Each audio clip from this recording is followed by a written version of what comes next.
안녕하세요. 오늘도 사연살롱을 찾아주셔서 감사합니다. 저는 사회복지센터에서 일하고 있는 40대 아줌마입니다. 40대 아줌마지만 저는 얼마 전 저와 제 가족을 모욕한 뻔뻔하고 파렴치한 인간들에게 제대로 참교육을 시켰어요. 그리고 제 개인적으로도 큰 성장을 이루었고요. 물론 그 과정은 굉장히 괴롭고 힘들었지만 저는 결과적으로 제 자신에 대한 인식 자체가 뒤바뀌게 되었어요. 스스로를 뿌듯하게 여기게 되었달까요? 만약 과거에 제가 당했던 안 좋은 일들을 똑같이 겪으시는 저와 같은 아줌마가 있다면 그분들께 용기를 주고 싶어서 이렇게 제가 겪었던 일들을 써서 보내게 되었어요. 긴 이야기지만 부디 끝까지 제 이야기를 들어주시기 바랍니다. 저는 30대 후반이라는 늦은 나이에 결혼을 했어요. 원래 고향은 지방이었지만 대학을 입학하며 약 15년간 서울살이를 했었죠. 서울살이를 할 때 저는 매일 무언가에 쫓기는 기분으로 지냈어요. 학창시절에 저는 항상 저희 가족이 굉장히 번잡한 번화가에 산다고 생각했었는데 서울은 차원이 다르더군요. 매일 출퇴근 때마다 지하철 인파에 치이고 끼이며 살다 보니 제 모든 인생이 회색인 것처럼 느껴지더라고요. 그래서 30을 훌쩍 넘은 나이에 오랜 서울살이를 마치고 다시 고향으로 내려왔고 이곳에서 남편을 만나 결혼을 하게 된 것이었죠. 그리고 같은 복지사 일이지만 고향에 내려와서 일하다 보니 전에 없던 열정이 활활 불타게 되더군요. 아무래도 제가 사랑하는 제 고향의 일이다 보니 더 마음이 가기도 했고 더 이상 무시무시한 인파에 치여 살지 않게 되어 삶의 질도 올라가니 마음이 더 긍정적으로 바뀌어서 그랬던 것 같네요. 서울에선 연애를 길게 못하던 제가 고향에서 남편을 만나 2년간의 긴 연애 끝에 결혼까지 하면서 마음은 더 여유로워졌어요. 그렇게 만족스럽던 제 삶에 단 하나 방해물이 있다면 그건 바로 시어머니와 시누이였는데요. 연애는 환상이고 결혼은 현실이라더니 제가 실제로 겪어보니 옛말 틀린 거 하나 없더라고요. 특히 결혼은 남편과 하는 게 아니라 시댁 집안과 한다는 말이 뼈저리게 와닿았답니다. 저희 남편이야 성격이 모난 데가 없이 둥글둥글하지만 시어머니와 시누이는 아니었거든요. 결혼하기 전 처음 인사드릴 때부터 시어머니와 시누이는 절 굉장히 불편하게 했어요. 그래, 서울에서 10년도 넘는 기간 동안 살다 내려왔다던데 서울살이가 많이 힘들었니? 네, 여기랑은 다르게 사람도 너무 많고 밤늦게까지 술집거리며 차들도 시끄러워서 저한테는 잘 안 맞더라고요. 서울엔 24시간 운영하는 음식점이 워낙 많아서. 그럼 나도 서울 살 때는 12시 넘어서 새벽까지 밖에 돌아다니고 그랬다는 말이야? 네, 아무래도 회식이 그렇게 늦게 끝날 때도 많았고요. 친구들이랑 잠깐 만났다가 들어가더라도 대중교통 타고 이동하다 보면 12시를 넘기는 경우도 종종 있었어요. 어머, 결혼도 안 한 처녀가 12시가 넘도록 집에 안 들어와도 부모님이 뭐라고 안 하셨단 말이야? 그야 제가 홀로 자취하느라 역세권에 집을 얻지 못했었거든요. 귀가할 때는 지하철도 타고 버스도 타야 하니까 저희 부모님도 그런 사정은 다 이해해 주셨어요. 에휴, 그렇구나. 그럼 부모님들은 뭐 하시는 분들이니? 아빠는 돼지 농장을 운영하시고 엄마는 고깃집을 하세요. 두 분이 거의 같이 일하시는 거나 다름없으시죠? 원래는 아빠 혼자 직원들 두고 하시다가 뭐? 돼지 농장? 고깃집? 아우, 어째 들으면 들을수록 머리만 아파지네. 그래, 알았다. 이만 들으마. 결혼식 얘기나 마저 해보렴. 어머니, 새언니 부모님도 굉장히 오랫동안 장사하셔서 동네에서 입지가 탄탄하신 분들이세요. 바로 옆 동네라 나중에 한번 들러보시면 아실 거예요. 고기도 정말 신선하고 맛있고요. 에휴, 그래, 너야 뭔들 안 좋겠니? 아예 대놓고 저와 저희 집안을 싫어하는 티를 팍팍 내면서 제 얘기는 듣기도 싫다는 듯이 굴었죠. 처음엔 그런 시어머니와 시누이의 반응에 결혼을 망설였던 것도 사실이에요. 하지만 그럴 때마다 남편이 나서서 중재를 해주었고 시어머니와 시누이는 매번 못마땅한 반응이면서도 남편의 중재에는 별다른 사족을 붙이진 않았죠. 당시 저로서는 1년에 10번도 볼까 말까한 시댁 식구들보다 매일 살부대 끼며 같이 살아갈 남편이 더 크게 느껴졌기에 남편이 계속 중재만 잘해준다면 참고 살 수 있을 거라 생각했어요. 하지만 결혼 후 시간이 점점 지나면서 시어머니와 시누이는 점점 더 저를 무시했고 남편은 점점 더 중재를 안 하기 시작했어요. 사실 저도 그런 부당한 대우에 곧바로 맞서지 못하고 조금은 위축되어 있었던 게 시댁 가족은 원래 30년 전만 해도 누구나 알아주는 지역 유지였다고 해요. 그러다가 남편이 20대 초반이었을 무렵에 여러 번 큰 위기를 겪으면서 재산 규모가 많이 줄어든 거였죠. 그럼에도 불구하고 저희 부부가 결혼하기 약 3년 전 돌아가신 시아버지가 건강하셨을 때는 마을 통장도 하시고 군수자리도 제안을 받으셨을 정도로 그 영향력은 유지되었다고 해요. 시어머니는 국가나 기업에서 주최하는 각종 행사를 기획하는 일을 하셨는데 시아버지의 영향으로 의뢰가 들어오는 것마다 꽤 규모가 큰 행사를 맡으셨고요. 하지만 일이 자주 들어오는 것은 아니었고 서른을 넘긴 나이에도 백수인 시누이 덕분에 시댁의 경제적 상황은 겉만 번지르르 할 뿐 실속이 없었어요. 그래서 저희 부부가 맞벌이를 하니 다달이 용돈을 보내드려 각종 공과금을 내셨는데 시어머니와 시누이는 제 돈을 받을 때마다 불쌍한 사람 도와 번 돈이라고 하거나 쥐꼬리만한 돈이라면서 사사건건 무시하는 거였어요. 어머니, 이번 달에 병원비 나오셨다 그래서 제가 조금 더 넣어드렸어요.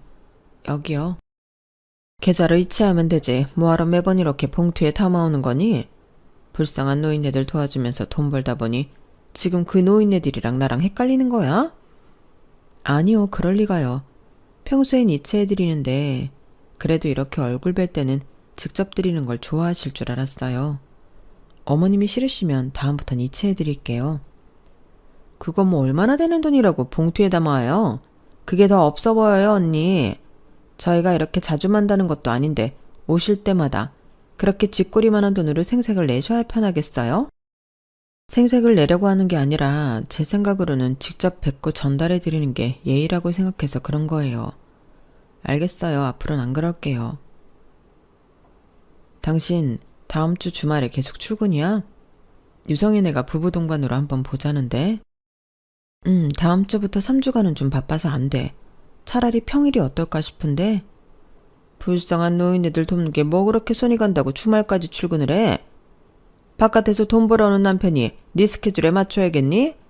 거 돈도 안 되는 거 대충 좀 해라. 일단 유성이네는 나한테 나 혼자 갈게 그럼. 시어머니와 시누이가 계속해서 저를 무시하고 깎아내리는데도 남편은 그런 두 사람의 말이 안 들리는 듯이 행동하며 자기 할 말만 했어요. 솔직히 시댁 식구들이 매주 저희를 부르거나 하지 않아서 그나마 버틴 거지. 그렇지 않았으면 진작 부부싸움이 100번은 더 났을 겁니다. 다행히 방문 횟수가 적어 평소엔 제 일에만 집중할 수 있었지만 사회복지사로 일하며 각종 민원에 단련이 된 저도 시댁에 방문할 때마다 무시를 당하니 조금씩 안 좋은 마음이 쌓여갈 수밖에 없었어요. 하지만 저는 시댁 식구들이 제 일을 무시하면 무시할수록 더욱더 애정을 가지고 일을 열심히 했답니다. 언젠간 제 노력이 인정받는 날이 올 거라고 믿으면서요. 지금 생각해보면 제가 바랐던 게 시댁 식구들의 인정이었는지 아님 남들의 인정이었는지는 잘 모르겠네요. 어쨌든 제가 일을 열심히 할수록 점점 저에 대한 평판이 좋아졌어요. 사무실 안에서는 제가 일을 열심히 잘하는 에이스로 손꼽혔고 제 프로젝트에 참여해준 주민들은 늘 저에게 고마워하며 참외며 고구마와 같은 선물까지 주시곤 했죠. 직장에서의 삶은 저는 만족도가 굉장히 높았어요. 하긴 시어머니와 시누이 그 두 사람만 아니면 어디서 누구와 뭘 하든 힘들 게 없긴 했죠. 남편과 둘만 있으면 또 괜찮았거든요. 남편은 저희 친정집에서는 사위 노릇은 다 해줬거든요. 그래서 저희 부모님도 남편을 늘 좋게 보았고 저도 그런 분위기에서 굳이 부모님께 시댁과의 불화를 티내지 않았어요. 그러니 저희 부모님은 당연히 당신들이 사위한테 잘해주는 것처럼 시댁도 저에게 잘해주는 걸로만 아셨죠. 그러던 어느 날 저에게는 선물과도 같은 일이 생겼는데요. 당시 제가 밤낮 없이 몰두하면서 기획한 프로젝트가 정말 좋은 성과를 내게 되었는데 글쎄 그 프로젝트로 인해 상까지 받게 된 거였어요. 세연 팀장이 이번에 시장 표창장 대상이래. 제가요? 그래, 지금 명단 든 거 보내줄게. 그동안 열심히 하더니 이렇게 빛을 보네. 축하해. 사무실 안은 금세 축제 분위기로 바뀌었고 모든 직원분들이 절 축하해 주었죠. 제 예상보다도 더 큰 보상이 주어지니 기쁘다기보다는 어안이 벙벙하더군요. 조금 울컥하는 감정도 생기고요. 소식을 들은 친정 부모님은 뛸 듯이 기뻐하셨어요. 전화기 너머로도 엄마 아빠가 절 자랑스러워 하시는 게 고스란히 전해주었는데 예기치 못하게 부모님께 효도를 하게 되어 얼마나 뿌듯했는지 모릅니다. 우리 딸이 무려 시에서 주는 표창장을 받게 되었다니 세상에 이게 무슨 일이야. 이번에 사무장님도 그렇고 많이들 도와주셔서 그래. 운이 좋았지 뭐. 그래도 네가 못하면 다들 도와주시겠어? 주변에 인복이 많은 것도 결국 다 네 복이야. 아니 여보, 이럴 게 아니라 우리 세연이랑 직장 동료분들이랑 다 같이 초대해서 축하 파티라도 열자고. 정서방이랑 사돈댁들도 다 모시라고 해. 네 아빠 말이 맞아. 이렇게 경사스러운 일이 생겼는데 작게라도 축하 파티를 열어야지. 안 그래? 아 참나. 그게 무슨 작은 파티야. 우리 가게가 작잖아. 어쨌든 다들 모셔와. 알았지? 저희 엄마 가게는 테이블이 20석이나 있는 가게였는데도 엄마는 당신 딸 표창장 받은 거 자랑하기엔 작다고 하시더군요. 부모님이 들뜬 목소리 때문인가? 저도 그제서야 제가 상을 탄다는 게 현실감 있게 느껴졌어요. 그래서 기쁜 마음으로 사무실 동료분들을 전부 초대하고 남편에게도 말했죠. 그런데 그때 너무 설레는 마음에 평소라면 망설였을 행동도 거침없이 하게 된 거예요. 당신 주변 사람들 중에서도 부를 사람 있으면 불러. 그날 어머님이랑 아가씨도 시간 되면 오시라고 할까? 엄마랑 유라를? 글쎄 뭐 두 사람이 온다고 하면 그러지 뭐. 왜? 어머님이랑 아가씨가 꽃등심 좋아하시잖아. 우리 엄마 가게에서 꽃등심 한 번도 안 드셔보셨는데 이번에 한번 먹어보면 그동안 가지고 있던 생각이 완전히 뒤바뀔걸? 내가 엄마한테 따로 얘기할게. 어머님이랑 아가씨 자리는 특별히 좋은 고기로 대접하겠다고. 부리하지 않아도 돼. 그 두 사람이야 맨날 여기저기 돌아다니면서 좋은 곳만 먹고 다니는데 뭐. 괜히 비싼 거 달라 그래서 장모님 힘들게 하는 거 아니야? 돼지고기집에서 돼지고기 대접하는 게 어때서? 두 사람 정도야 충분히 대접할 수 있어. 걱정 마. 우리 가족이 그 정도 능력은 있어. 당신 바쁘면 내가 연락드릴까? 아니야, 됐어. 내가 내일 얘기는 해볼게. 남편의 말은 저희 엄마를 걱정해주는 것 같았지만 왠지 모르게 그 정도 메뉴를 감당할 만하냐고 무시하는 것 같이 들리더군요. 어쩌면 그동안 시댁 식구들한테 하도 무시를 당해서 제 자격지심 때문에 그렇게 들렸을지도 모르겠네요. 아닌 게 아니라 저는 말 나온 김에 정말로 시어머니랑 시누이를 꼭 초대해서 저희 엄마의 솜씨를 맛보게 해주고 싶었어요. 다시는 저희 집을 무시하지 못하도록 말이에요. 제 바람대로 다음날 남편은 시어머니와 시누이도 축하 파티에 오기로 했다고 문자로 알려주었어요. 특히 시어머니가 지인까지 다 데려오시면서 다 합치면 인원이 30명은 될 거라고 했죠. 솔직히 기대했던 것 이상이라 놀라웠어요. 엄마가 축하 파티 준비하시는 걸 돕다가 남편의 연락을 받았는데 엄마 아빠는 반색을 하시며 특별히 좋은 자리를 마련해야겠다며 좋아하셨죠. 저는 엄마가 초대한 지인들만 해도 굉장한 분들이 오실 텐데 괜찮으시겠냐고 그러실 필요까진 없다고 말렸지만 엄마는 단호하게 이런 날은 가족을 먼저 챙겨야 한다며 시댁 식구들과 그 손님들에게 제일 좋은 자리를 마련해 주셨답니다. 축하 파티에 올 인원들이 어느 정도 확정되고 친정 부모님도 준비를 거의 마치셨을 즈음에 저는 예정대로 표창장을 추상했어요. 상을 받는 현장에는 같이 일하시는 분들만 몇 분 와주셨지만 친정 부모님과 친구, 지인들이 모두 저에게 축하한다며 엄청나게 연락을 해주었죠. 그날 오후에 만난 남편도 꽃다발을 들고 와주었고요. 남편은 저에게 정말 자랑스럽다며 칭찬을 해주었고 저희는 오랜만에 부부 사이가 돈독해진 것을 느끼며 시댁으로 이동했답니다.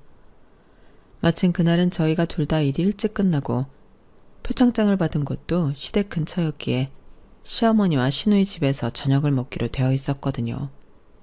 그런데 시댁 집 앞에 도착했을 때였어요. 주차를 하고 뒤따라오는 남편보다 약 10m 정도 앞서 있던 제가 대문을 열기 직전 안쪽에서 시어머니와 시누이의 대화 소리를 듣게 된 겁니다. 그래도 그런 상 받은 며느리 있다고 하면 손님들 모시긴 좋을 거야.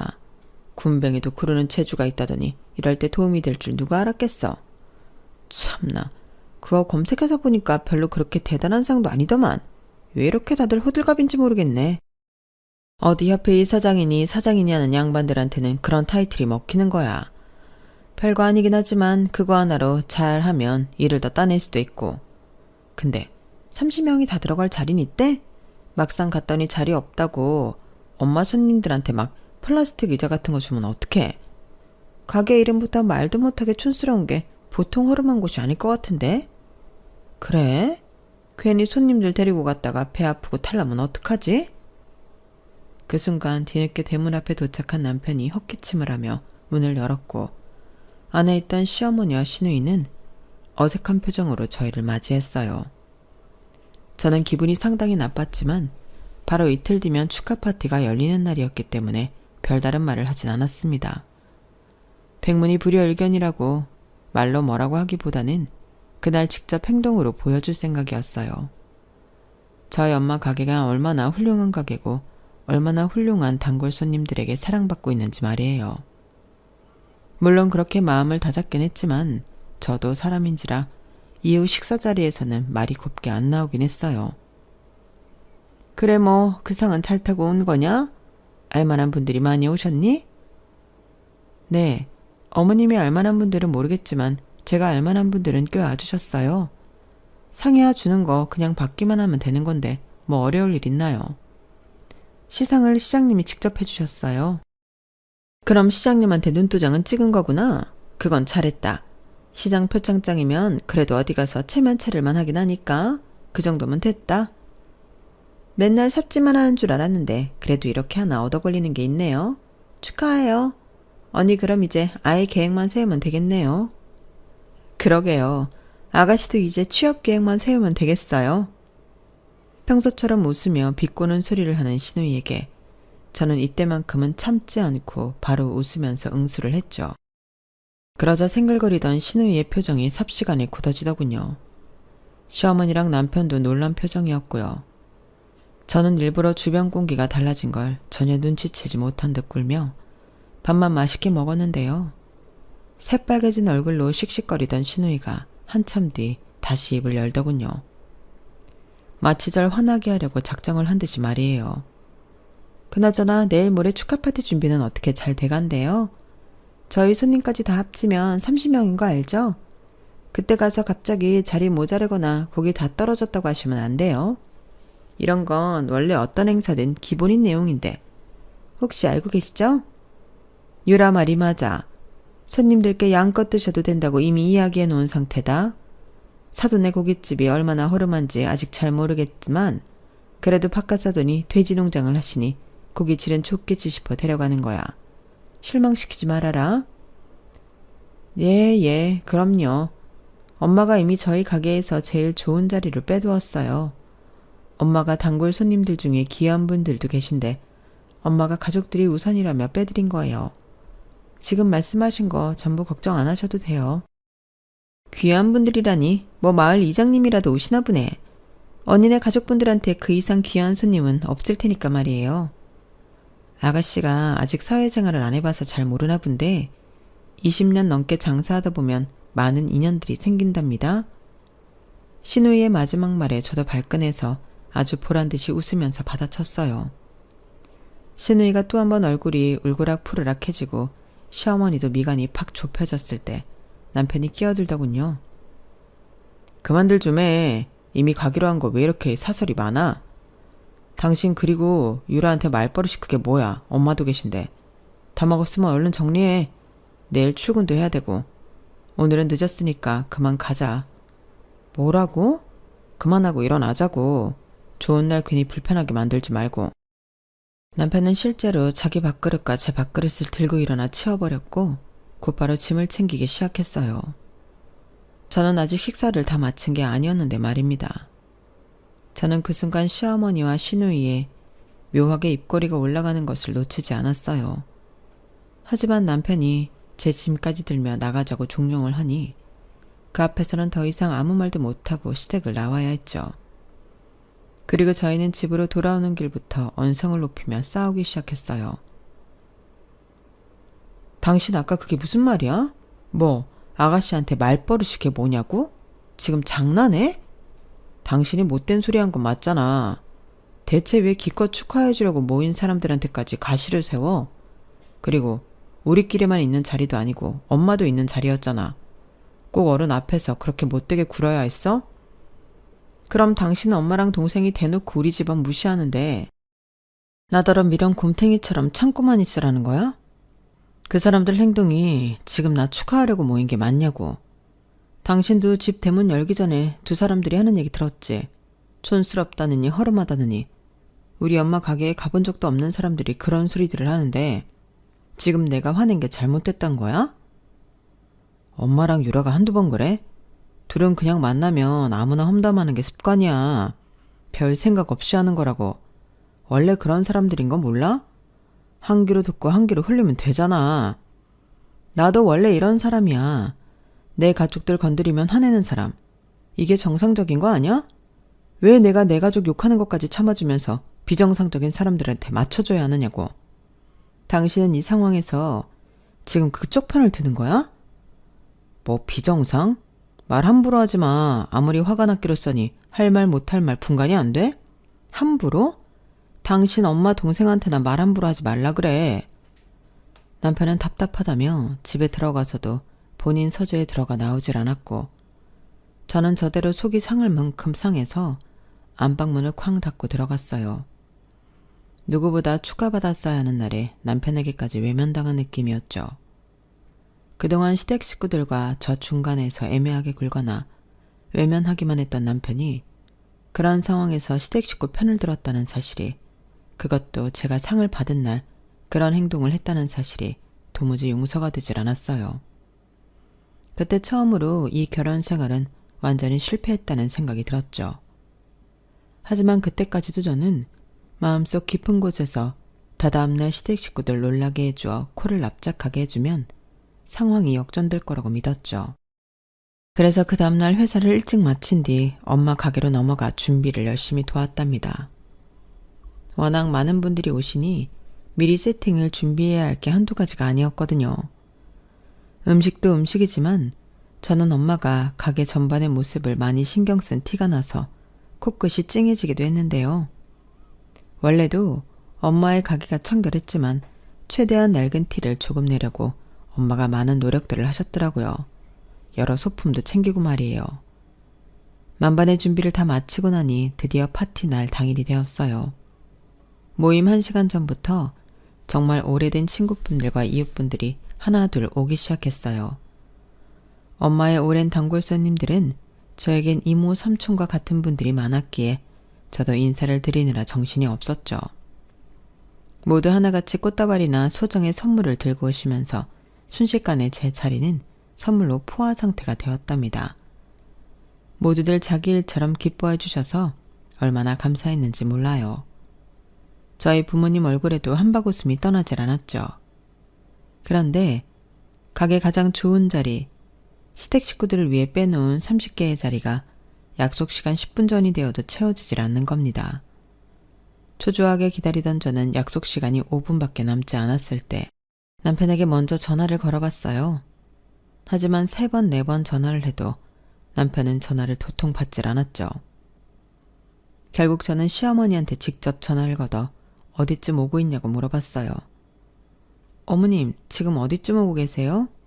아, 안 그래도 연락 언제 오나 기다리고 있었다. 거기 아무래도 멀어서 못 갈 것 같아서 말이야. 네? 뭐라고요? 지금 갑자기 5분 전에 그게 무슨 소리예요? 어머님이 말씀하신 30명이 전부 못 온다는 말이세요? 그럼 내가 안 가는데 누가 가냐? 당연한 걸 묻고 앉아있네. 아무리 생각해봐도 그렇게 멀고 누추한 곳에 손님들을 데리고 가기가 영 꺼림칙해서 말이야. 암튼 그런 줄 알아라. 그걸 이제 와서 이렇게 통보하시면 어떡해요? 이미 예약한 자리에 음식까지 다 세팅해놨는데. 제가 순간적으로 화를 참지 못하고 목소리가 커지자 옆에 있던 엄마가 다가오셨어요. 제가 어찌나 당황스럽고 화가 나던지 눈물이 다 차오르더라고요.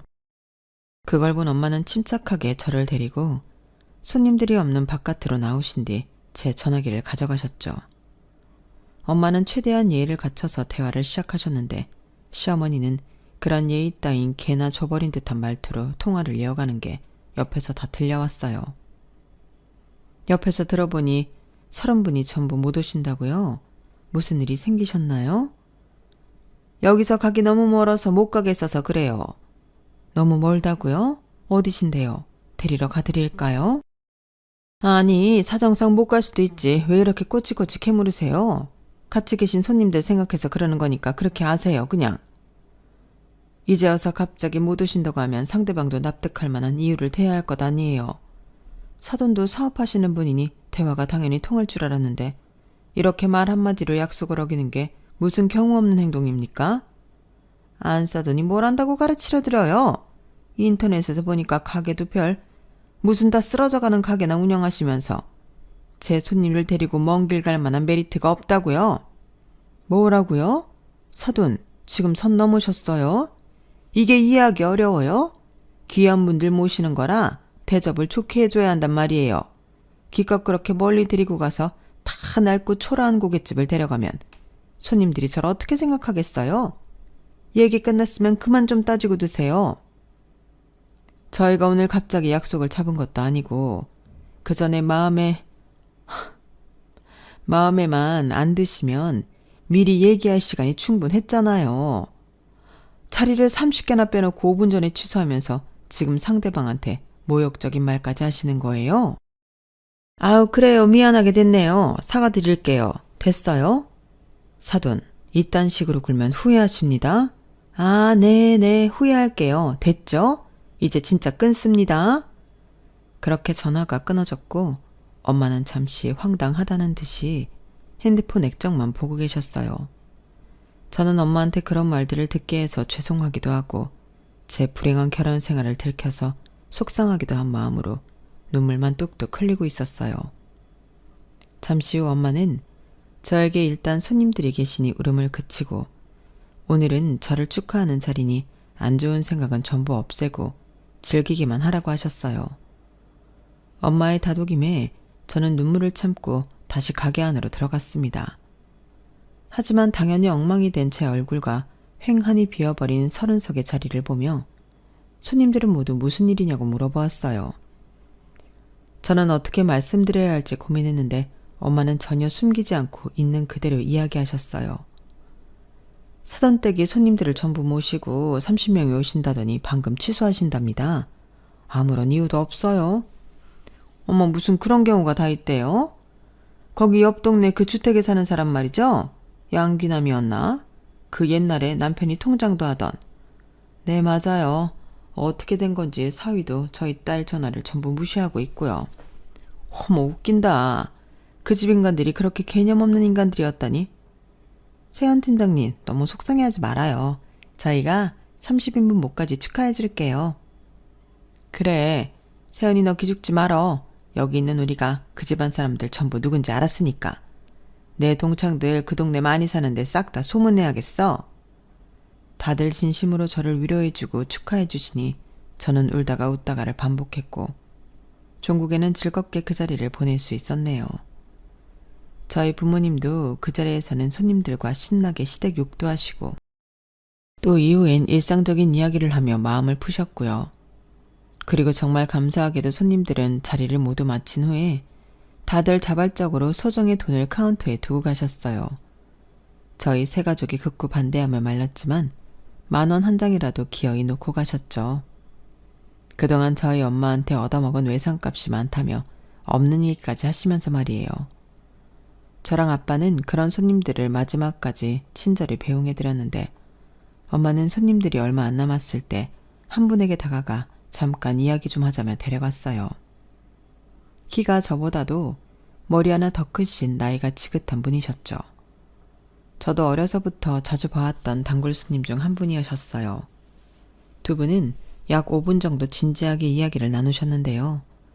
대화가 끝나고 그 손님은 제가 오늘 저녁 늦게라도 연락드리겠습니다. 라는 말과 함께 떠나셨어요. 저는 뒷정리를 하면서 엄마한테 그 손님에 대해 물어보았는데 엄마는 되려 저에게 역질문을 해오셨어요. 그 집 인간들이 다 그딴 식으로 못돼 처먹었어? 정서방도? 너 시집갔을 때부터 그랬어? 아빠도 화가 단단히 난 표정으로 절 지켜보셨고요. 저는 그날 부모님께 제가 시집 온 뒤로 시댁 식구들의 어떤 식의 비난과 조롱을 받아왔는지 모두 이야기했고 저희 부모님은 어두운 표정이었지만 별다른 말씀 없이 그동안 고생했다며 절 안아주셨답니다. 저는 그때까지도 연락이 없는 남편에게 똑같이 아무런 연락을 안 하고 그날은 친정집에서 잠들었어요. 잠에 들면서 저는 마음속 저 깊은 곳에 이미 남편에 대한 마음을 정리한 것 같았죠. 이제는 저도 남편을 포함한 시댁 인간들에게 질릴 대로 질려버렸거든요. 그런데 다음날 오전 일찍부터 엄마가 꽃단장을 하시기 시작하는 거예요. 제가 일어나자 저에게도 일이 있어 나가봐야 하니 얼른 외출 준비를 하라고 하셨죠. 어디로 가는지 정확히 말은 안 해주시면서 일단 단정하고 예쁘게 차려입을 하셨어요. 영문을 모른 채 저는 일단 엄마가 시키는 대로 했고 모든 걸 이미 다 알고 있는 듯한 아빠는 가게며 집안일이며 모두 맡겨만 주고 얼른 다녀오라고 저희를 배웅해 주셨답니다. 엄마는 절 데리고 택시를 탄 뒤 저희 지역에서 손꼽히는 호텔로 가달라고 하셨어요. 도착한 호텔로 들어가니 로비에서 저희를 반기는 건 바로 어제 가게 안에서 엄마와 이야기를 나누던 그 단골 손님이셨죠. 저는 엄마와 함께 그분과 간단한 인사를 나누고 그분이 인도하는 대로 3층까지 따라 올라갔는데요. 3층에 도착하자 연회장 입구가 보였는데 그곳에선 시어머니가 딱 봐도 고급스러운 양복을 입은 분들과 함께 있더군요. 저는 보자마자 그 사람들이 시어머니가 모신다던 손님들이라는 걸 알 수 있었어요. 그 사람들은 시어머니의 설명을 듣다가 그쪽으로 다가가는 저희를 보고 깜짝 놀라며 인사를 해왔어요. 조 회장님 안녕하십니까? 여기는 어쩐 일로? 잘 지냈나? 여기 이분은 예전에 우리 회사에서 임원직에 있던 오 여사님이네. 예전에 우리 회사 90년대에 유일한 여자 임원이 있었다고 얘기한 적이 있었지? 그 오 여사님이십니까? 안녕하십니까? 야, 오 여사님 덕분에 땡땡식품이 따낸 계약만 엄청나다고 들었습니다. 당시 입지를 다진 덕에 지금의 땡땡식품이 있을 수 있었다고요? 아닙니다. 다 지나간 옛일이죠. 지금은 그저 시골 고깃집 사장님일 뿐이랍니다. 오늘 이렇게 오 여사님과 찾아오게 된 건 다름이 아니라 자네들이 이번에 계약했다는 행사 업체에 대해서 해줄 얘기가 있어서 그러네. 여기 이분이 이번에 행사 진행한다는 양귀남 여사신가? 조 회장님과 저희 엄마가 시어머니를 쳐다보자 시어머니는 얼굴이 파랗게 질린 채로 대답도 못하고 바들바들 떨고 있었어요. 시어머니 옆에 있던 직원이 대신 그렇다고 대답하니 조 회장님은 시어머니 앞에서 대놓고 이런 말을 이어갔어요. 그런데 듣자 하니 자네 회사에서 이번에 준비하는 행사가 꽤나 중요한 행사였지 않나? 그러면 그 행사를 진행하는 사람도 잘 알아보고 계약을 진행했어야 하는데 내가 알기론 여기 양귀남 여사의 신망이 그다지 좋지가 않아. 네? 그렇지만 이분은 저희가 지난 3년간 거래를 해왔는데 그건 안 그래도 황 이사랑 어제 전화로 이야기를 마친 상태네.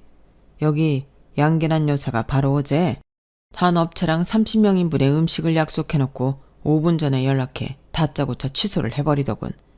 계약도 일종의 약속 아닌가? 황 이사도 이런 사람과는 앞으로 일하고 싶지 않다고 했네. 그게 정말입니까? 그게 사실이라면 저희는... 양복을 입은 사람들이 넉넉한 표정으로 시어머니를 바라봤어요. 그러자 시어머니는 두 손을 휘휘 저으며 조 회장님의 말을 부정했죠. 아닙니다. 그럴 만한 사정이 있기 때문이었어요. 제가 다 충분히 설명했고요. 그게 그러니까... 그럴 만한 사정이 뭡니까? 알고 보니 그 업체가 너무 낡은 곳이어서. 제가 지금 운영하고 있는 가게였죠, 정확히는. 어제 저녁에 30명이 오겠다고 약속해놓고 5분 전에 단지 가게가 낡았다는 이유로 오기 싫어졌다면서 취소하시더라고요. 오 여사님이 운영하시는 가게를요? 함께 있던 사람들이 전부 시어머니에게 실망스럽다는 눈빛을 보내자 궁지에 몰린 시어머니는 더듬거리며 변명을 했죠.